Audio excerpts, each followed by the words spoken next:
Welcome to Ummatan Wasata podcast, where we will explore the future horizons of Ahlul Bayt followers in the world.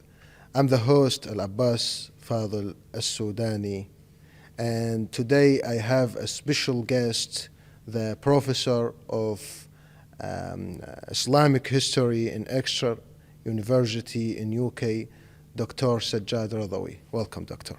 Thank you. It's a pleasure being here. Very delighted to have you here in this it's my pleasure. podcast. So in this podcast, we will highlight the conference that held these days to discuss the future horizons of Atba' Ahlul Bayt followers in all the world.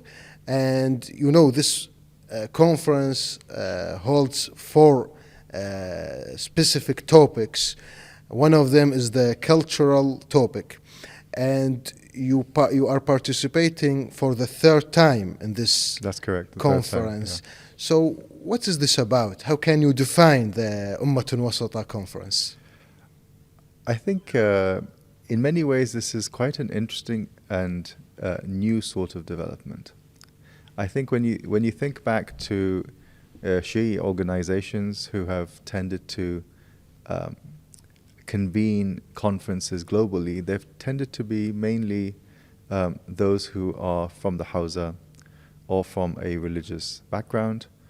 And sometimes some organizations have been merely based on economic cooperation between merchants. But I think what's interesting about this is it's trying to look much more broader at how it is that Shi'i communities in a truly global sense, including, for example, Southeast Asia, different parts of Africa, maybe in the future even more people from Latin America, how they connect in terms of their interest in culture, in terms of the way in which they engage with each other academically on issues such as, for example, citizenship and rights and belonging, as well as business people and those who have a certain economic power and leverage, as well as many other people who are engaged in humanitarian work and different kinds of work and activity within communities. So the broadness of the people who are here, I think, is quite unique and quite interesting. And it has the potential to become something which is not only unique in that sense, but also can really be proactive in producing new directions in all of these areas. New directions in how it is that we come up with strategies and programs for academic cooperation and academic development, not just for those who are Shia, and not just for those who are working in the study of Tashayyur or Islam or whatever, but also in terms of those thinking about, say, climate change, those thinking about AI, those thinking about questions around ethics, those thinking about the ways in which we deal with the very many immediate challenges that humans have and how academics can play a role in that. And of course, many areas of cultural significance as well. What is the nature of our heritage? Not just our intellectual heritage, what is our artistic heritage? What is the heritage we have with material culture? And how do we present that to the world as world heritage? Not just Shi'i heritage, world heritage. I said this 2 years ago. Nahj al-Balagha, for example, is not a Shi'i text. It is a text of world heritage because Amir al-Mu'mineen is a world figure. He's a global figure, not just a Shi'i figure. Works of art that we produce, painting, if you look at, for example, the very structure, say, of the Haram of Kadhimiya, just down the road, it gives you all sorts of messages. It has an experience. It has an artistic endeavor. It has an aesthetic, which many people can understand, regardless of what they think of the people who are buried there. So there's a lot we can do to not just look inwards, but look outwards and present to the world, this is who we are, and this is the role that we can play at the world level. Actually, now you brought a very significant idea. I mean, from my own perspective, can I give as an agreement for you, and this point I agree with, is we have two options: either isolating ourselves and dealing with some specialty that our think tanks, for example, it's our think tanks. It's not opening for the worldwide. Or we have the second option, which you mentioned, that Imam Ali is not Shia, is not only Shia figure. Imam Ali is worldwide figure. And you brought this perspective of the significance of academic institutions. Yes. So let me ask this. What about Shia academic institutions in sense of their contribution to other fields, to other specialties, to worldwide scale?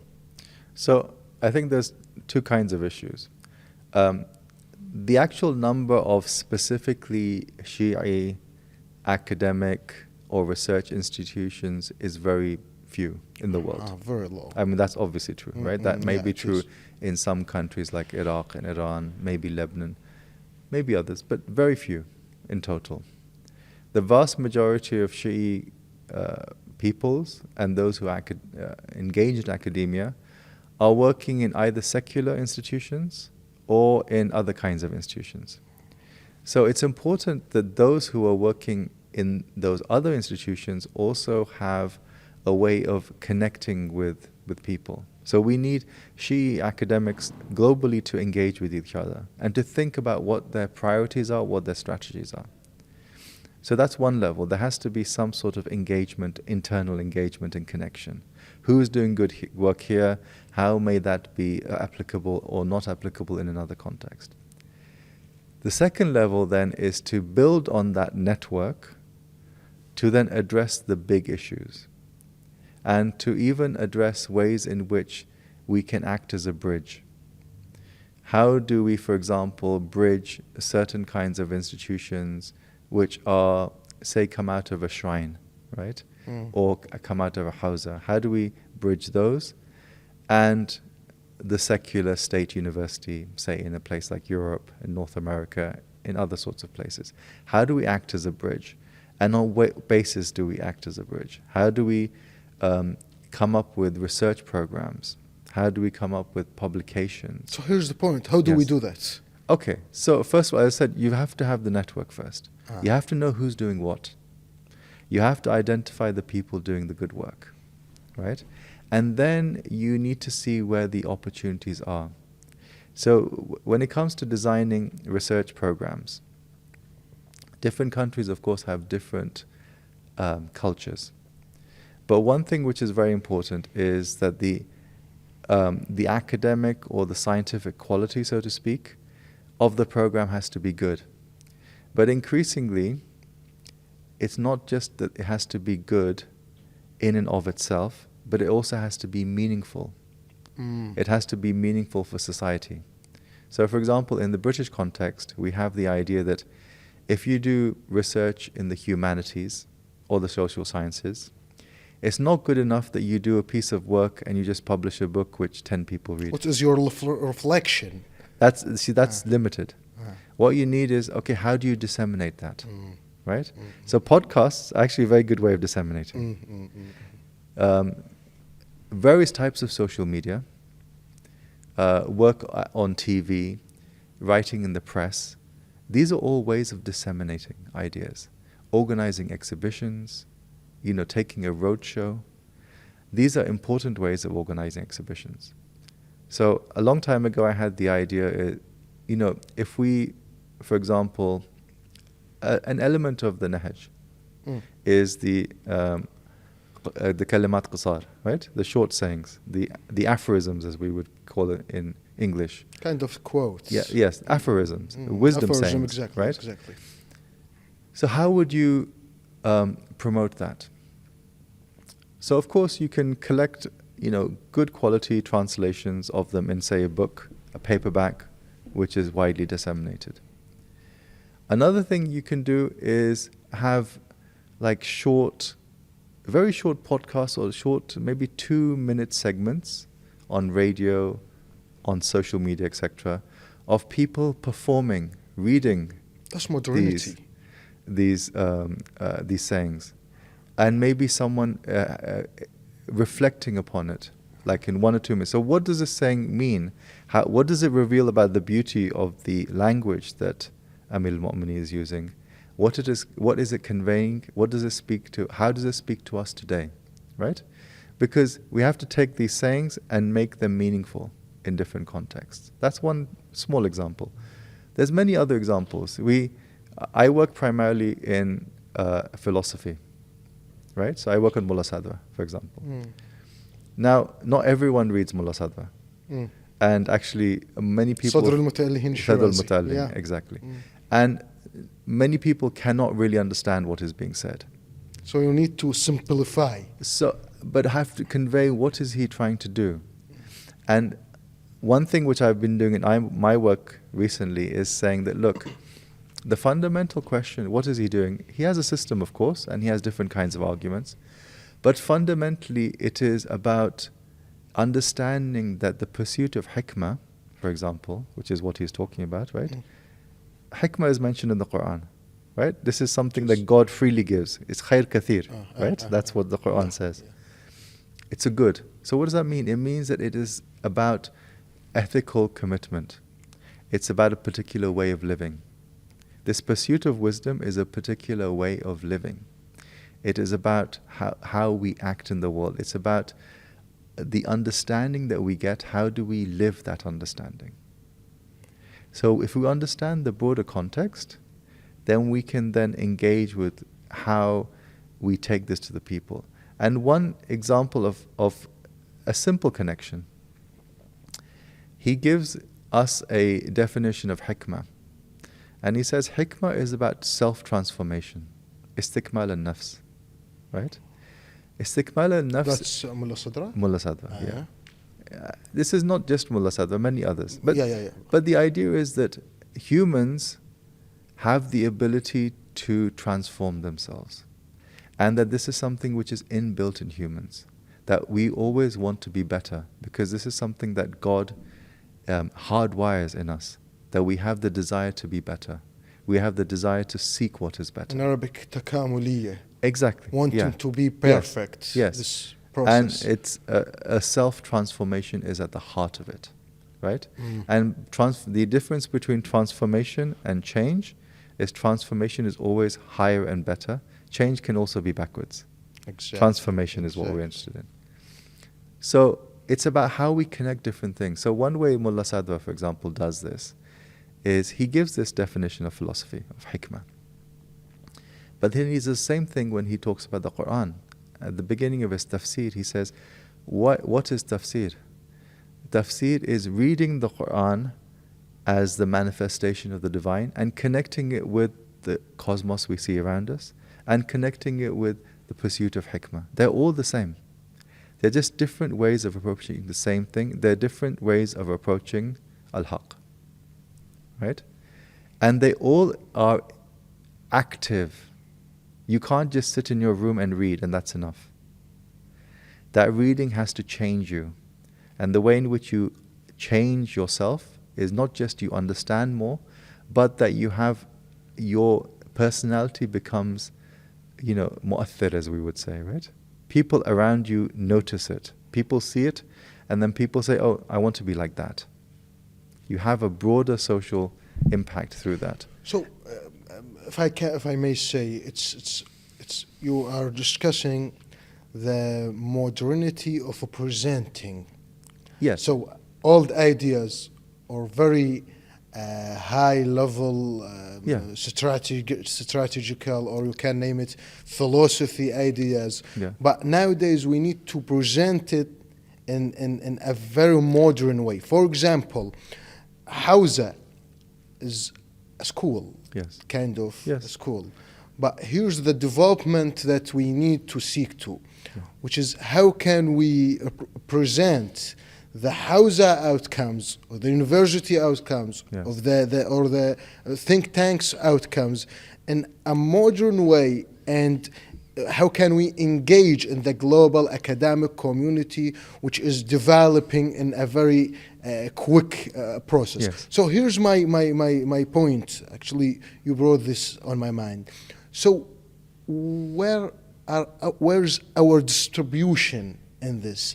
As Shia academic institutions. So there's a link between Hausa and university. Yes. Where our distribution? So you mentioned that in Middle East, for example, we have high density of this matter, but around the world it's lower than that. How can we scale ourselves? One way you can do it is by having public events of conversation and dialogue, right? So I proposed this many years ago, that we should take, for example, the best minds who are in Najaf and bring them into conversation with the most famous theologians and thinkers, for example, at Oxford, right? Organize, say, a discussion on a particular issue. Let's say the question of how to live well in the world today, or how to deal with the way in which technology changes us. How do we avoid technology making us insular and all about us on our phone, ignoring what's going on around us, right? And the way in which you bridge it is by having people, I mean, obviously I'm not going to say like me because that would be not humble, but people who are familiar with both and who can act as facilitators. The question is facilitating, right? So facilitate the dialogue. It's not just a question of language, it's also a question of academic culture, right? And the context, for example, of Iraq is very different from Britain in many ways, right? Yes, indeed. In some ways, there are people who are comfortable in both, but it's very different. Indeed. So you need that kind of conversation to happen. Longer term, you need to establish institutions. So one of the things that has been discussed a lot is how do we create a hybrid institution? Hybrid institution. Yes. Now, of course, for example, there are hybrid institutions, both in Iran and Iraq. There are hybrid institutions which are not fully Hausa, not fully university.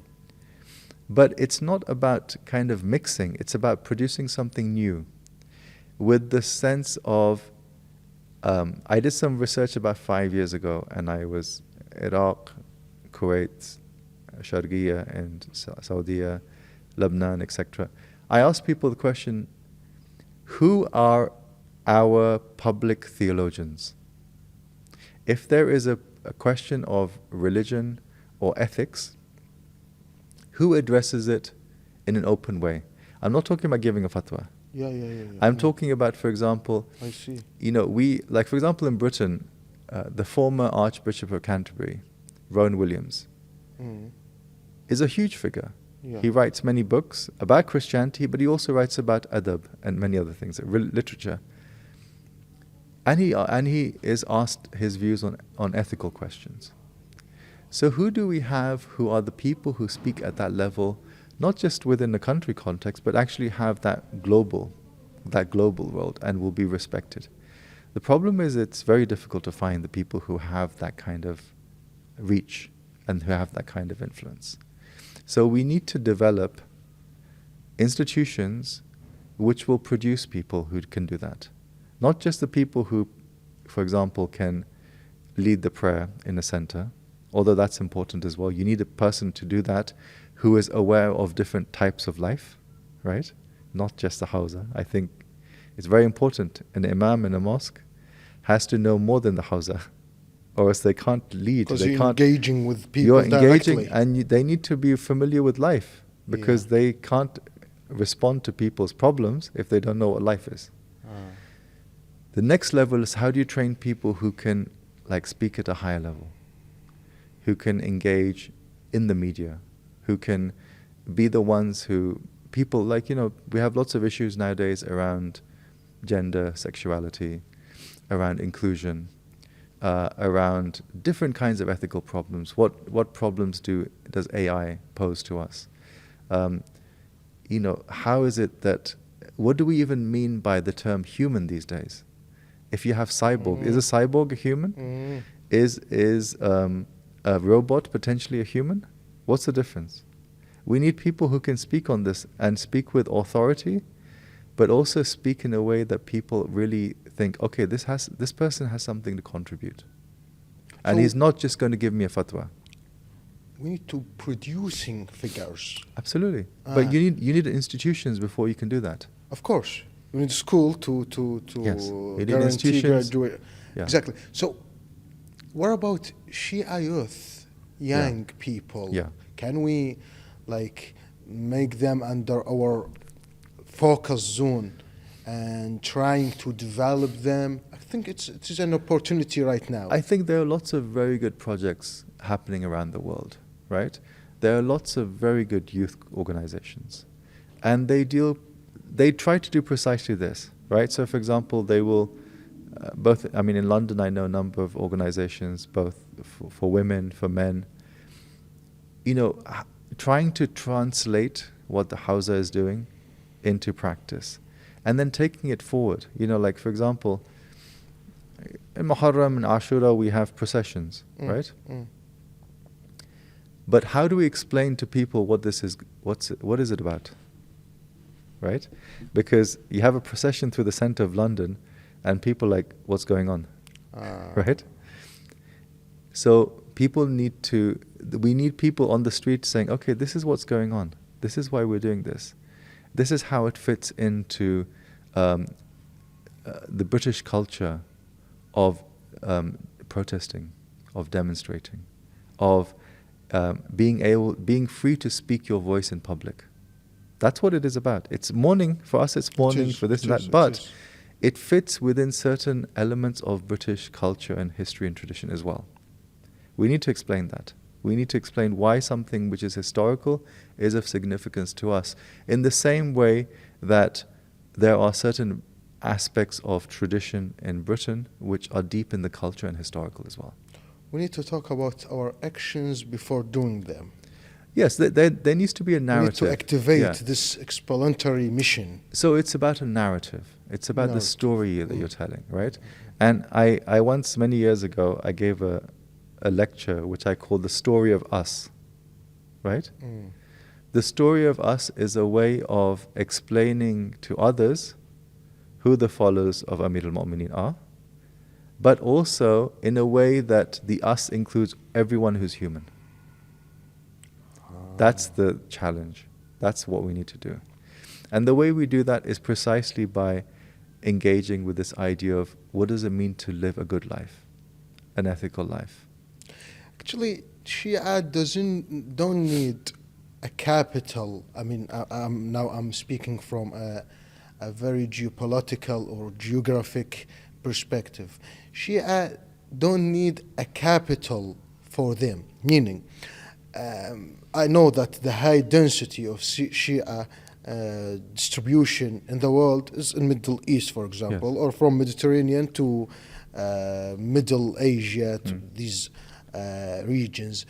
What we need actually is to disrupt Shia, and here by Shia I mean Shia contributors to other parts of the world.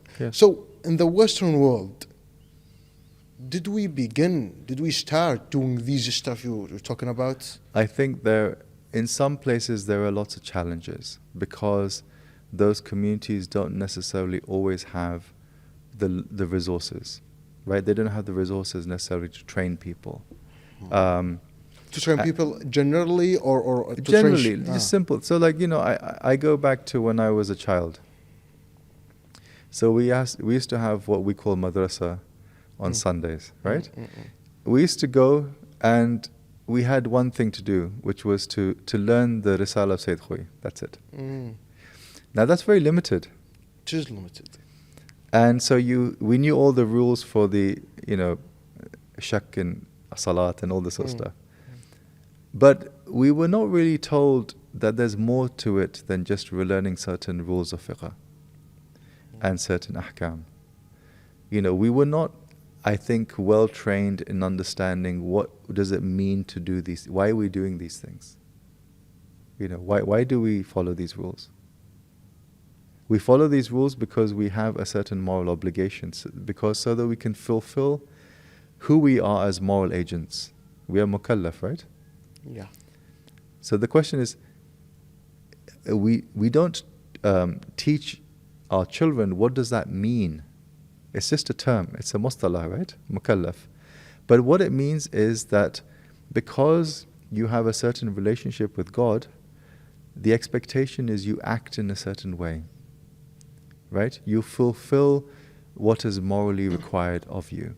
You have a knowledge of what is good and what is bad, and you act accordingly.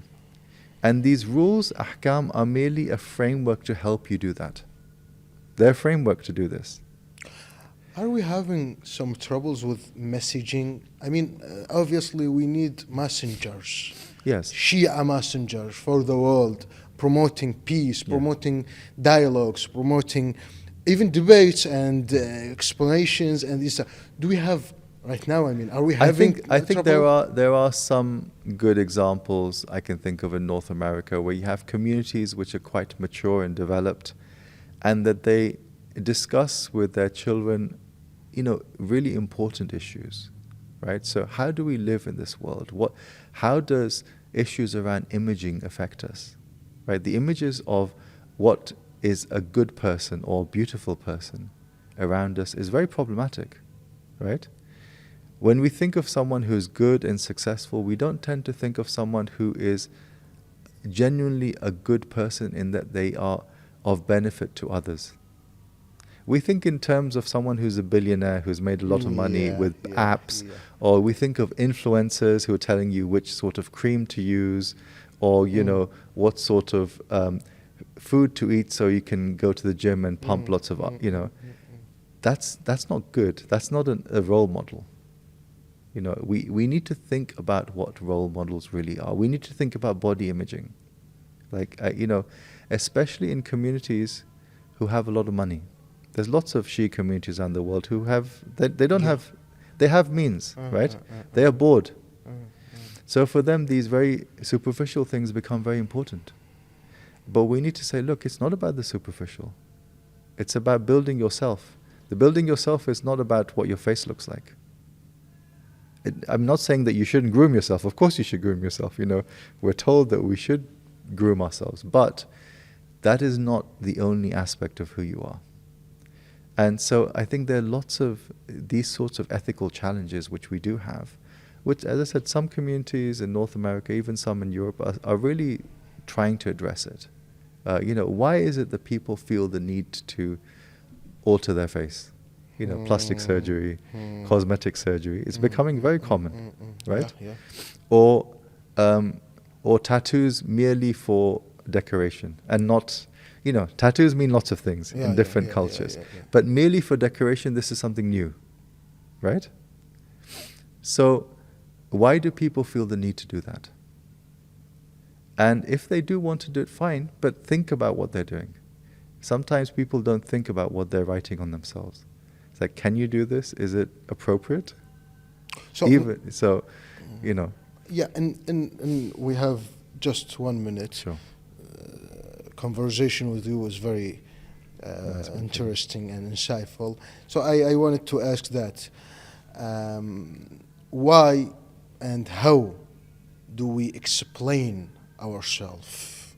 So now you highlighted the issues, and how can we highlight the solving process?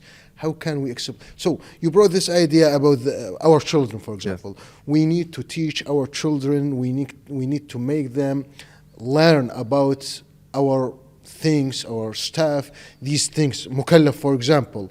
What is the meaning of mukallaf? Do you think we need to teach, as our children, other people, not in sense of teaching, but in sense of explanation, ourselves? And how can we explain ourselves? I don't think you can teach others and explain to others what is beautiful in the tradition unless you understand it yourself. That's the problem. So we need to teach ourselves. You have to have self-knowledge first. So, if we say that the Ahlul Bayt are role models, we need to understand what that means, and then we also need to act accordingly. It's very easy to say that the Ahlul Bayt are role models and just leave it at that, right? And not do anything, right? And we congratulate ourselves with these stories about, Imam said this and that, but we never think about doing the same. Or we never think about how we can implement something like that in our own lives. And the whole point, I think, of the story of us, is coming back to something that I mentioned before, is that it's about this way of life, this self-transformation, which is all about the emulation of examples, right? If the imams are examples for us, then we need to emulate them. What does it mean to emulate them? It means to walk in their footsteps, right?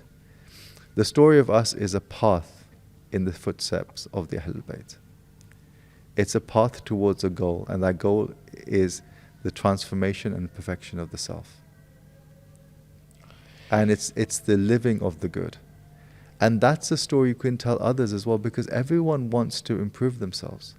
The difference is some people think improving themselves means changing their face, or earning more money, or acquiring more degrees, or getting lots of Bitcoin, right? But improving yourself is starting from within and thinking about how you affect those around you. And that's true wealth. We know that, because we can never be wealthy. The Quran says, you're fuqara, only God is ghani. So we shouldn't bother with those sorts of things. It really is about trying to understand ourselves, man arafa nafsa, as the famous saying is, so that we can then explain it to others. I'm very delighted, honored to host you here, Professor. Thank you. It's been a pleasure. And it was a very insightful conversation. I hope people listen to that and start to teach themselves, then their children, I hope they listen. Other people. I hope they listen, and I hope they comment and raise questions and even object to what I say. Inshallah. Because that means they've engaged. Exactly. Inshallah. Thank you so much. Thank you. That was Al-Abbas Al-Sudani, and that was Ummatun Wasata podcast. Have a nice day.